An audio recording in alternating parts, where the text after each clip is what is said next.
محمد آلہ الطیبین الطاہرین اللہ فی الارضین روحی وارواح العالمین لتراب مقدمہ الفدا ولعنۃ الدائمۃ علی اعدائہم اجمعین من لحظتنا ھذا الی قیام یوم الدین اما بعد فقد قال اللہ تبارک وتعالی فی کتابہ المبین وقولہ الحق وهو اصدق الصادقین بسم اللہ الرحمن الرحیم ومن عمل صالحا من ذکر او انثى وهو مؤمن فَلَنُحْيِيَنَّهُ حَيَاةً طَيِّبَةً وَلَنَجْزِيَنَّهُمْ أَجْرَهُمْ بِأَحْسَنِ مَا كَانُوا يَعْمَلُونَ۔ صلوات پڑھے محمد وآل محمد۔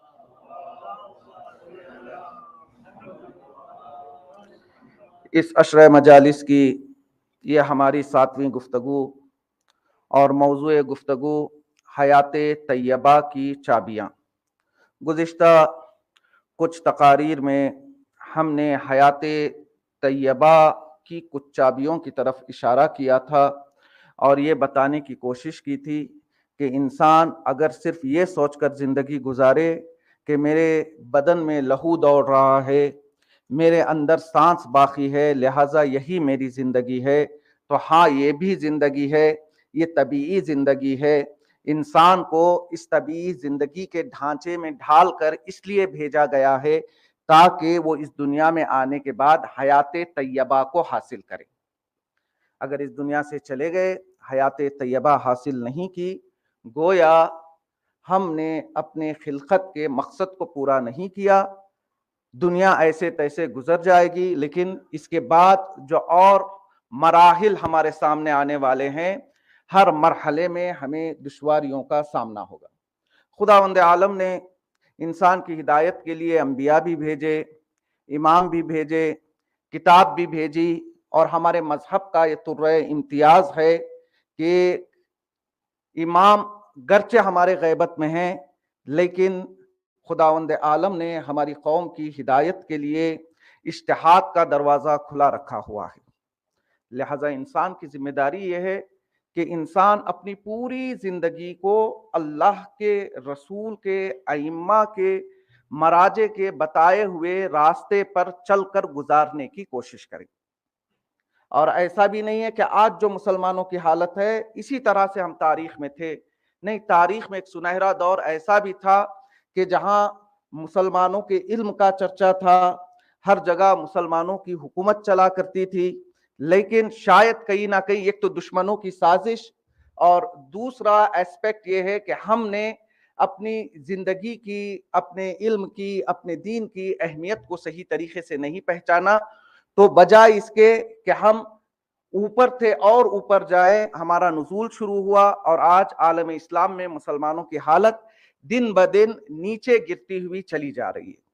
میں اپنی مجلس کی ابتدا میں شہید مطہری، جن کا تذکرہ میں نے اس سے پہلے بھی کہا کہ ان کی شہادت کے وقت امام خمینی نے کہا کہ آج میں نے اپنا بیٹا کھویا ہے، اور یہ بات بھی بتاتا چلوں، حوض علم قم میں کچھ سال پہلے ہمارے ایک استاد تھے آیت اللہ حسن زمانی، وہ پی ایچ ڈی کے اسٹوڈنٹس کو درس دیتے تھے۔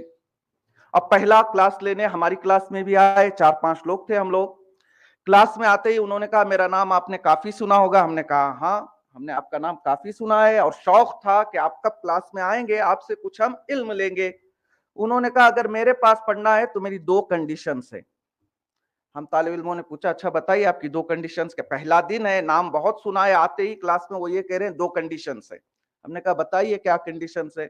انہوں نے کہا پہلے آپ چاروں لوگوں کو مجھے وعدہ کرنا ہوگا کہ دن میں 17 گھنٹے پڑھائی کرو گے۔ ہم نے کہا 17 گھنٹے نہیں ہو پائے گا، 4 گھنٹہ، 5 گھنٹہ، 6 گھنٹہ، 7 گھنٹہ۔ انہوں نے کہا نہیں، میں ایسے ہی نہیں کہہ رہا ہوں، میری عمر 60 سال سے اوپر ہے اور بہت زیادہ بزی بھی ہوں، اس کے باوجود بھی میں دن کے 20 گھنٹے، دیکھیں 24 گھنٹے میں تو دن اور رات ہوتی ہے، انہوں نے کہا ان 24 گھنٹوں میں 20 گھنٹے میں علم کے لیے دیتا ہوں، اور میں آپ سے یہ نہیں کہہ رہا ہوں کہ آپ 20 گھنٹے دو. انہوں نے کہا 17 گھنٹے. پھر گفتگو ہوئی، انہوں نے کہا اچھا چلو 12 گھنٹے تو آپ کو دینا ہوگا. دوسری ہم نے پوچھا دوسری کنڈیشن کیا ہے؟ انہوں نے کہا میری دوسری کنڈیشن یہ ہے کہ میں اس طالب علم کو طالب علم سمجھتا ہی نہیں ہوں کہ جس کے اندر یہ دوسری کنڈیشن نہ ہو. ہم نے پوچھا اچھا بتائیے دوسری کنڈیشن کیا ہے؟ انہوں نے کہا کہ ہر طالب علم کی یہ ذمہ داری اور یہ وظیفہ ہے کہ اگر وہ اپنے آپ کو طالب علم کہتا ہے، اسے چاہیے کہ 2 عالم اسلام کی شخصیات کی پوری کتابوں کو پڑھے اور ان کتابوں کو پوری طرح سے سمجھے، تب وہ کہیں جا کر طالب علم بن سکتا ہے. ہم نے کہا وہ شخصیتیں کون سی ہے؟ انہوں نے کہا پہلی شخصیت، اگر آپ مجھے وعدہ کریں گے کہ آپ آیت اللہ شہید باقر الصدر کی پوری کتابیں پڑھیں گے اور اسے سمجھیں گے، تب میں آپ کو پڑھاؤں گا. اور دوسری شرط یہ ہے کہ آپ مجھ سے وعدہ کرو کہ آپ شہید مطہری کی پوری کتابوں کو پڑھو گے اور سمجھو گے. پھر انہوں نے کہا تھا کہ شہید مطہری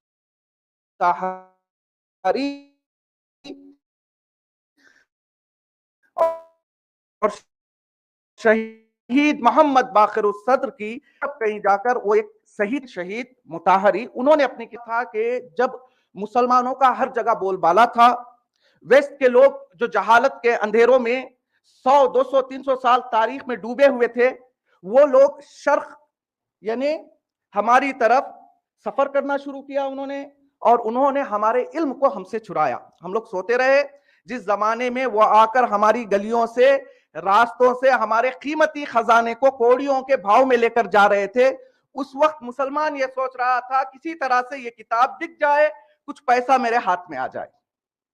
پھر وہ کہتے ہیں کہ کچھ دور ایسے بھی گزرے تاریخ میں کہ مسلمانوں نے دوسرے ممالک پر بھی حکومت کی. پھر وہ مثال دیتے ہیں اندلس، جسے ہم اور آپ آج کل اسپین کہتے ہیں. ایک زمانہ ایسا تھا اسپین میں مسلمانوں کی حکومت تھی. پھر وہ آگے تحریر فرماتے اگر حکومت تھی تو حکومت گئی کیسے؟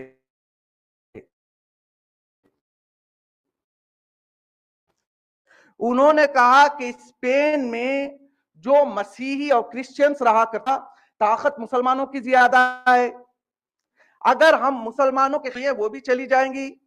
انہوں نے پلاننگ کی، ان کے چرچ میں بیٹھ کر انہوں نے پلاننگ کی. یہ شہید مطہری تحریر کر رہے ہیں اپنی کتاب میں. انہوں نے پلاننگ کی، کہا کہ اگر ہم چاہتے ہیں کہ مسلمانوں کو اپنے ملک سے نکالیں تو یہ 1 دن 2 دن میں نہیں ہوگا، بلکہ ہمیں اس کے لیے ایک لانگ ٹرم پلان بنانا پڑے گا. انہوں نے پلان تیار کیا.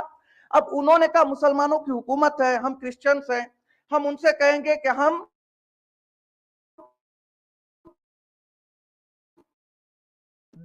دارو کی دکان کھولیں گے، وہ منع تو نہیں کریں گے. انہوں نے کہا کہ چرچ کی کہ یہ دارو مسیحی استعمال نہ کرے، زیادہ سے زیادہ مسلمانوں کے جوانوں تک پہنچائی جائے. ایسا چرچ کا دارو وہ بنا رہے ہیں، پلانا کسے ہے؟ مسلمانوں کو. پھر دوسری چیز انہوں نے چرچ میں پاس کی، کہا کہ اگر مسلمانوں کو ہمارے ملک سے نکالنا ہے اور ان کی حکومت کی طاقت کو چھیننا ہے تو مسیحیوں کی لڑکیوں کو، ان لوگوں نے کہا ہمیں اپنی لڑکیوں کا استعمال کرنا ہوگا، ہمارے لڑکیوں کو یہ اجازت دیں وہ جائے اور مسلمانوں کے لڑکوں کی نیت کو خراب کرے. کوئی بھی لڑکی جاتی ماں باپ پوچھنے والے نہیں ہے، چونکہ وہ دین کے لیے جا رہے ہیں، مسلمانوں کو ملک سے نکالنا ہے. اب سارے اسپین کے مسلمان شراب نوشی اور نعوذ باللہ یہ جو دوسری عادت میں مبتلا ہو گئے. دھیرے دھیرے حالات خراب ہو رہے ہیں، لیکن چرچ نے اپنا کام نہیں روکا، وہ اور تیزی کے ساتھ اپنے کام کو آگے بڑھا رہے ہیں. اب شہید مطہری کہتے ہیں کہ ایک دن چرچ کے اندر ایک ان کا جاسوس وارد ہوتا ہے، داخل ہوتا ہے، اندر آتا ہے. آنے کے بعد ان کا جو پاپ ہوتا ہے اس سے کہتا ہے کہ آج میں نے عجیب منظر دیکھا. اس نے پوچھا کیا منظر دیکھا؟ آنے والے نے بتایا آج میں نے دیکھا کہ مسلمانوں کا بادشاہ محل کے باہر جو دریا ہے، یہ مسلمانوں کا بادشاہ کھڑا ہوا تھا، ہاتھ میں شراب کا جام تھا اور ساتھ میں ایک لڑکی تھی. تب کہیں جا کر پاپ نے کہا اب مجھے یقین ہو گیا کہ زیادہ دن مسلمان ہمارے ملک میں نہیں رک پائیں گے، کیونکہ اب وہ مسلمانوں کی حکومت کے محلوں تک پہنچ چکا ہے۔ ایک طرف ہم ظاہری آسائشیں دیکھتے رہے، لیکن دشمنوں نے لانگ ٹرم پلاننگ کی، اور دھیرے دھیرے آج آپ انصاف سے بتائیے کہ دنیا میں مسلمانوں کو کس کے ساتھ جوڑا جا رہا ہے، کس کلاس کا مانا جا رہا ہے، جبکہ خداوند عالم نے ہماری ہدایت کے لیے کیا کیا نہیں کیا۔ جو علوم ہمارے پاس ہے وہ دنیا کے کسی دین اور مذہب کے پاس نہیں ہے۔ لہٰذا انسان کو چاہیے کہ وہ سوچے کہ مجھے حیات طیبہ حاصل کرنے کے لیے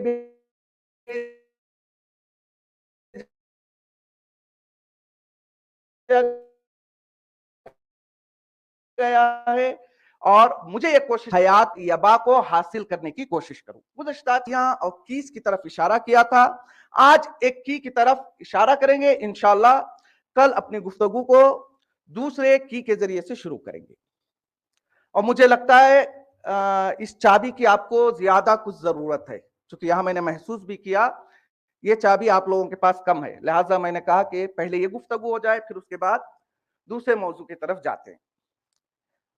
چھوٹے سے مقدمے سے اپنی بات کو شروع کرنا چاہوں گا۔ آپ یہ بتائیں کہ خدا کی عبادت کی جاتی ہے یا خدا عبادت کرتا ہے؟ سب کہیں گے نہیں، خدا عبادت نہیں کرتا، خدا کی عبادت کی جاتی ہے۔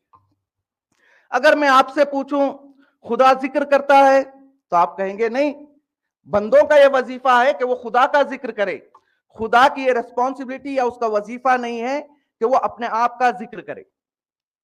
روایت بھی ملتی ہے نا، ایک شخص چھٹے امام کی خدمت میں آتا ہے اور آنے کے بعد یہ عرض کرتا ہے کہ آپ عیسیٰ کو خدا کیوں نہیں مانتے؟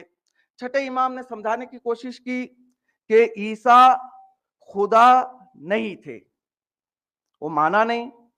پھر اس کے بعد چھٹے امام نے کہا میں نے سنا ہے کہ عیسیٰ نماز نہیں پڑھتے تھے، روزہ نہیں رکھتے تھے۔ فوراً غصہ ہو جاتا ہے، کہتا ہے آپ سے کس نے کہہ دیا؟ عیسیٰ تو بہت زیادہ نمازی تھے، عیسیٰ تو بہت زیادہ ذکر کرتے تھے۔ پھر چھٹے امام نے اس شخص سے کہا تھا اچھا یہ بتاؤ اگر خدا تھے تو ذکر کس کا کرتے تھے؟ وہ شخص جو ہے خاموش ہو جاتا ہے۔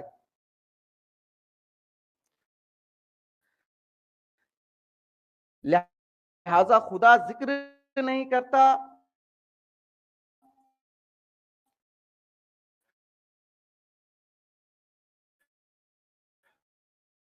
خدا عبادت نہیں کرتا۔ یہ ہمارا فریضہ ہے کہ ہم اللہ کی عبادت بھی کریں اور اللہ کا ذکر بھی کریں۔ ذکر ایسا ملتا ہے جو اللہ بھی نہیں کرتا، لیکن وہ ذکر کون سا ہے؟ ملائکتہ یصلون علی النبی یا ایھا الذین آمنوا صلوا علیہ وسلموا تسلیما۔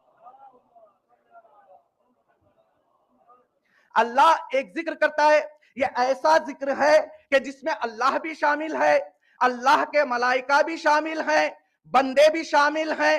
اللہ نے حکم دیا کہ دیکھو سارا ذکر تم کرو گے میرے لیے، لیکن ایک ایسا ذکر ہے جو میں بھی کروں گا، میرے فرشتے بھی کریں گے، میرے نیک اور خالص بندے بھی کریں گے۔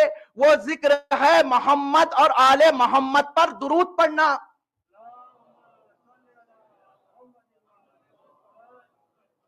لہذا صلوات ایک ایسا ذکر ہے کہ جس کے ذریعے سے انسان حیات طیبہ کو حاصل کر سکتا ہے۔ اسی لیے تاکید کی گئی ہے جب بھی صلوات پڑھنے کے لیے کہا جائے یا آپ کا دل ہو کہ صلوات پڑھے تو بلند آواز میں صلوات پڑھے، لگے کہ یہاں پر محمد اور آل محمد کا حقیقی چاہنے والا ان کی تعریف کر رہا ہے، بآواز بلند صلوات۔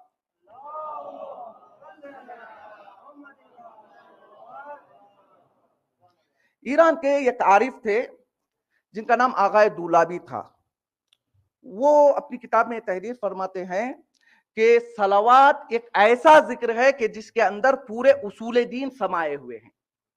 ہم صلوات میں کیا پڑھتے ہیں؟ پہلے اللہم، اللہم اللہ کا تذکرہ ہے، یعنی توحید بیان ہو رہی ہے۔ صلی علی محمد، محمد میں نبی کی نبوت کا تذکرہ ہو رہا ہے۔ وآل محمد میں امامت کا تذکرہ ہے۔ پھر ان سے پوچھا گیا اصول دین تو 5 ہیں، آپ نے 3 چیزوں کو بیان کیا، توحید، نبوت، امامت، عدالت اور قیامت بھی باقی ہے. انہوں نے کہا جو صلوات پڑھنے والا انسان ہے وہ صلوات پڑھ کے اہل بیت کے حق کو ادا کر رہا ہے، یعنی وہ عدالت پہ عمل کر رہا ہے، اور اسی صلوات کے ذریعے جو روز محشر ہماری شفاعت ہوگی اس کے اندر قیامت کا ذکر چھپا ہوا ہے.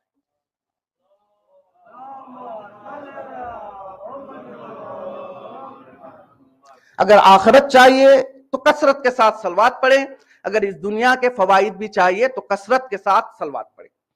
میں مثال کے ذریعے سمجھانے کا عادی ہوں، پھر ایک چھوٹی سی داستان، انشاءاللہ بات آگے بڑھے گی. یہ ایک داستان ہے کہ ایک شخص کے پاس کام نہیں تھا، آج بھی ہوتا ہے، حالات خراب ہوتے ہیں. کام کر رہا تھا، جاب چلی گئی، کافی پریشان تھا اور گھر میں بیٹھا رہا. بیوی نے بھی کافی دعائیں کی لیکن جاب نہیں لگی. بیوی کو بھی 8 دن اچھا لگا، 15 دن اچھا لگا. اگر آدمی زیادہ دن بیکار بیٹھ جائے تو پھر، یا اکثر لوگ شادی شدہ ہیں انہیں پتا ہے گھر پہ کیا ہوتا ہے. اب بیوی نے پریشان کرنا شروع کیا، کہا جب کچھ ہوگا نہیں تو میں پکاؤں گی کیا، بچوں کو کھلاؤں گی کیا، آپ بغیر کام کے بیٹھے ہوئے ہیں. اب اس نے ایک پلاننگ کی، کہا کہ کام کرتا ہوں، یہ گھر میں رہوں گا نا تو جھگڑے بھی بڑھیں گے اور اس کی باتیں بھی زیادہ سننی پڑے گی. اس نے کہا ایک کام کرتا ہوں، دن بھر مسجد میں رہتا ہوں، رات گھر جاؤں گا، تھوڑا بہت وہ کہے گی، پھر سونے کا وقت ہو جائے گا، میرا دن آسانی سے کٹ جائے گا. اس نے کہا مسجد میں جا کے دن کا میں ٹائم پاس کرتا ہوں. اب یہ مسجد میں جاتا ہے، چونکہ ہمارے ہاں نماز کے بعد مسجدیں بند کر لی جاتی ہے، لیکن ایران وغیرہ آپ جائیں گے تو مسجدیں 24 گھنٹہ کھلی رہتی ہیں، اور میرے خیال سے ہونا بھی یہی چاہیے کہ جب بھی مسجد کے اندر آنا چاہے تو وہ آ کر نماز پڑھے. یہ پہلی چیز. دوسری، ہمارے یہاں مسجدیں صرف نماز کے لیے ہیں، نماز ہوئی اللہ اکبر ختم، مسجد بند. لیکن ایران اور دوسرے بعض ممالک میں مسجدوں میں کلاسز ہوتی ہیں، طرح طرح کے پروگرامز ہوتے ہیں اور سارا دن مسجد کھلی رہتی ہے. اب یہ ایران کا رہنے والا تھا، کسی مسجد میں بیٹھ گیا، اس نے کہا یہاں میں سکون سے بیٹھتا ہوں. بیٹھا رہا تو اس نے دیکھا ایک مولانا بچوں کو پڑھا رہے ہیں. اب یہ بھی اپنا وقت گزارنے کے لیے سننے لگا کہ چلو بیوی کی ڈانٹ سے اچھا ہے کہ مولانا کی کچھ باتیں ہی سن لی جائے. اب یہ سننے بیٹھ گیا. مولانا اپنے طالب علموں کو یہ پڑھا رہے تھے کہ صلوات کثرت سے پڑھا کرو، اگر صلوات کثرت کے ساتھ پڑھو گے تو صلوات میں یہ طاقت ہے کہ اگر تمہارا رزق بھی بند ہو گیا ہے تو خدا آسمانوں سے تمہارے رزق کو نازل کرے گا. سیدھا سادہ آدمی تھا، ایمان پاک تھا، جاب بھی نہیں تھی، گھر سے بھی پریشان تھا. اس کے دل میں یہ بات بیٹھ گئی. اس نے کہا کہ آپ بیوی کے ڈانٹ سے بچنے کا ایک ہی طریقہ ہے کہ صلوات زیادہ پڑھوں، آسمان سے رزق آئے گا، بیوی کے سامنے لے جا کر پیش کروں گا. مسجد سے فوراً نکلتا ہے، چلتے چلتے صلوات پڑھ رہا ہے کثرت کے ساتھ، اللہم صلی علی محمد وآل محمد، اللہم صلی. اب یہ پڑھتا ہوا جا رہا ہے، پڑھتا ہوا جا رہا ہے، پڑھتا ہوا جا رہا ہے. کچھ دیر یہ آگے بڑھا تھا کہ اسے ایک ٹھوکر لگی. جب ٹھوکر لگی تو اس نے سوچا کوئی پتھر ہوگا. نیچے دیکھتا ہے تو ایک صندوق پڑا ہوا ہے.